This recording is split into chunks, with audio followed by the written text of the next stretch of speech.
जय जय रामकृष्ण हरी, जय जय रामकृष्ण हरी, जय हरी विठ्ठल, श्री हरी विठ्ठल. संत तुकाराम, संत ज्ञानोबा माऊली तुकाराम भक्तिविजय ग्रंथाचा 7वा अध्याय आज आपण ऐकणार आहोत. त्याचा सविस्तर अर्थ ऐकणार आहोत. तरी आपल्या चॅनलवर नवीन असाल तर प्लीज सबस्क्राईब करून चॅनलला सपोर्ट करा.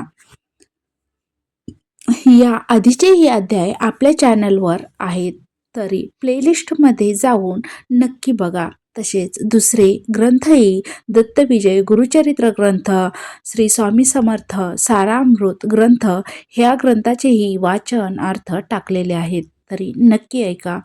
देवाला जर खरंच पाहायचं असेल तर डोळ्यांनी नाही, निर्मळ भक्तीने पाहावं लागतं. सॉरी. संत महिपती महाराज लिखित भक्तिविजय ग्रंथातील अध्याय 7 आपल्याला अशीच एक अद्भुत कथा सांगतो. बाल संत नामदेव महाराजांच्या निरागस भक्तीची कथा आज आपण ऐकणार आहोत. जिथे देव मूर्ती राहत नाही तर भक्ताच्या हृदयात प्रकट होतो. आजच्या या व्हिडिओमध्ये आपण ऐकणार आहोत भक्ती इतकी शुद्ध कशी असते की पांडुरंग स्वतः अन्न स्वीकारतो. चला तर मग मन शांत करूया, नामस्मरण करूया आणि प्रवेश करूया भक्तिविजय ग्रंथ या ग्रंथातील अध्याय 7 मध्ये. जय हरी विठ्ठल, जय हरी विठ्ठल, पांडुरंग विठ्ठल. भक्तिविजय ग्रंथ अध्याय 7 संपूर्ण साधा मराठी अर्थ पाहूयात. अगोदर पाहूया नामदेव महाराजांचा जन्म. पंढरपूर या पवित्र नगरीत दामाशेटी सिंपी आणि त्याची पत्नी गोनाई राहत होते. त्यांना एक पुत्र झाला. त्याचे नाव नामदेव ठेवले. लहानपणापासूनच नामदेवाचे मन संसाराकडे अजिबात नव्हते, तर तो सतत पांडुरंगाच्या चरणी रमलेला असे. पुढे पाहूया बाल नामदेवाची निरागस भक्ती. नामदेव खेळण्यात रमायचा नाही. तो थेट विठ्ठलाच्या मूर्तीशी बोलायचे. विठ्ठलाच्या मूर्तीबरोबरच संवाद साधायचे. त्यांचं मन दिवसभर तिथेच रमवायचे. जणू काही ते विठ्ठलाची मूर्ती जिवंत आहे, जणू काही तो जिवंत सखा आहे असं त्यांना वाटायचं. लोक त्याला वेड्यात काढत. नामदेव महाराजांना लोक वेड्यात काढत, पण नामदेवाला लोकांची भीती नव्हती, कारण ते लोकांचा अजिबात विचार करत नव्हते. त्यांना आवडायचं ना की मी विठ्ठलाबरोबर खेळणार, तर ते विठ्ठलाबरोबरच खेळायचे, मूर्तीशी बोलायचे. त्यांच्यासाठी विठ्ठल म्हणजे सर्वस्व होते. पण सगळे लोक त्यांच्याकडे बघून हसूही यायचे लोकांना. तिसऱ्या विषयामध्ये पाहूया विठ्ठलाला नैवेद्य दाखवण्याची आज्ञा.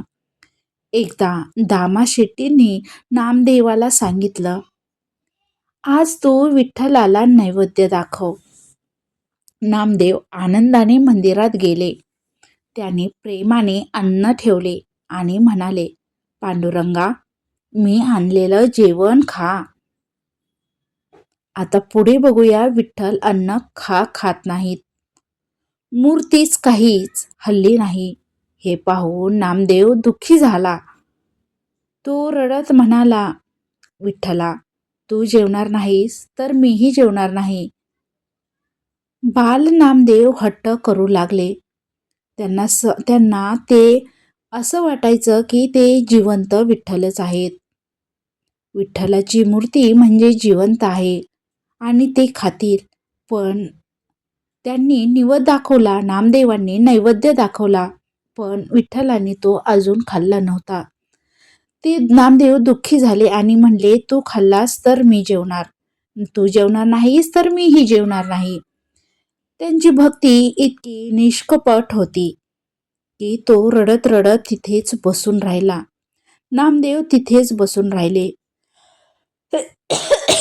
पुढे बघूयात पांडुरंगाचे प्रत्यक्ष दर्शन.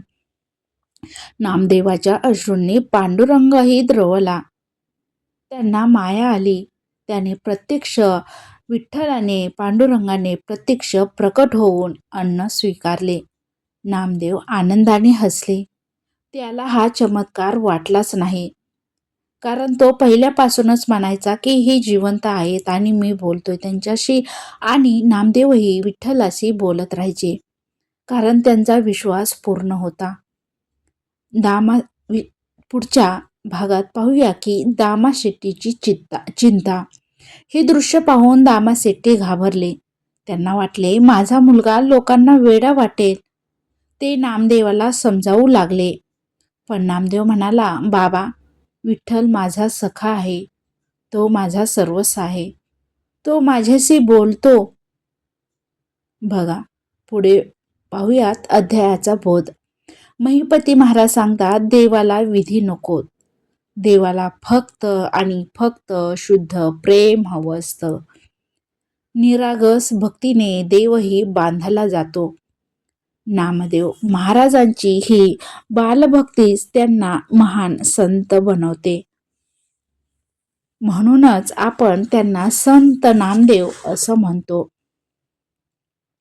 त्यांनी अपार भक्ती केली.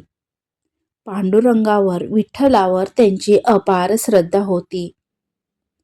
या अध्यायाचा अंतिम संदेश, देव दूर नाही. निर्मळ हृदयाने हाक मारली की तो धावून येतो. बालकासारखी निरागस भक्ती देवालाही बांधून ठेवते आणि देवाला तिथे प्रकट व्हावंच लागतं. नामदेव महाराजांच्या जीवनातून आपल्याला हेच शिकायला मिळतं की देव विधीत नाही, तो प्रेमात असतो. जर हा भक्तिविजय ग्रंथातील अध्याय 7 तुम्हाला भावला असेल, आवडला असेल, तर व्हिडिओला लाईक करा, चॅनलला सबस्क्राईब करा आणि ही भक्ती सर्वांपर्यंत पोहोचवा. बेल आयकॉन दाबा, म्हणजेच असेच भक्तिमय व्हिडिओ सर्वात अगोदर तुमच्यापर्यंत पोहोचतील. पांडुरंग विठ्ठल, जय हरी विठ्ठल, श्री हरी विठ्ठल. संत नामदेव महाराज की जय. संत तुकाराम, संत ज्ञानोबा माऊली की जय. संत ज्ञानोबा तुकाराम. जय हरी विठ्ठल, श्री हरी विठ्ठल. चॅनलला सबस्क्राईब करून तुमचा एक सपोर्ट प्लीज आपल्या चॅनलला करा. असेच नवीन व्हिडिओ सर्वात अगोदर तुमच्यापर्यंत पोहोचतील, त्यासाठी बेल आयकॉन दाबा. धन्यवाद.